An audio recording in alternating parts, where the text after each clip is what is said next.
Good evening, I'm Barbara Pinto. And I'm Chris Bury. Suburban police are battling a deadly epidemic. Heroin used to be an inner city problem, but not anymore. People of all ages, from the inner city to affluent suburbs, are getting hooked on heroin and dying at alarming rates. And where are they getting this drug? It's coming down the Heroin Highway, known to most of us as the Eisenhower Expressway. Tonight, we hear from a survivor who battled his way back from addiction and from those on the front lines waging war on this menace.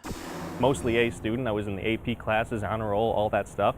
27-year-old Bill Patrianakos grew up like most kids in southwest suburban Homer Glen. He had a small, loving family and big dreams. I was accepted to Loyola, and I went there for a year. I was going to become a doctor.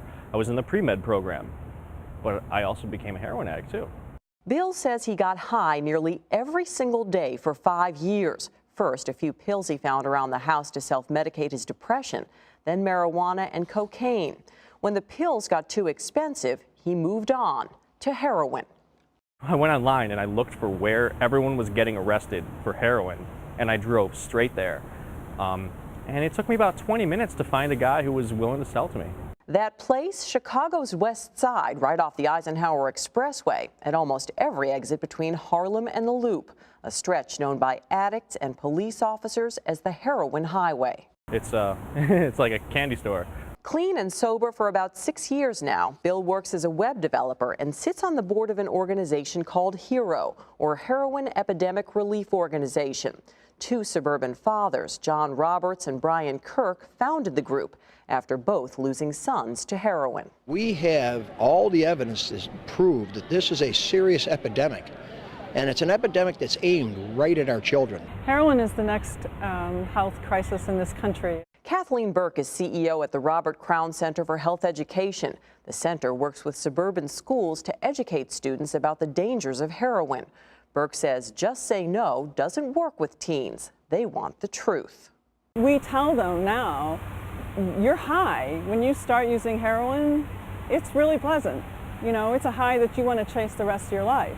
And that's the problem. Kathleen says the drug is toxic and sinister. It changes your brain. It changes the way in which your brain functions, and it keeps you craving the drug. Even if you've been through rehab, you continually crave that drug. The Robert Crown Center uses an animated presentation as part of its effort to reach young people. Bill says teens need to hear the whole story, the pleasure and the pain associated with drug use. Right now, health education is about scaring you into not doing it, not being honest with the kids in terms of telling them, yeah, you know what, drugs do feel good.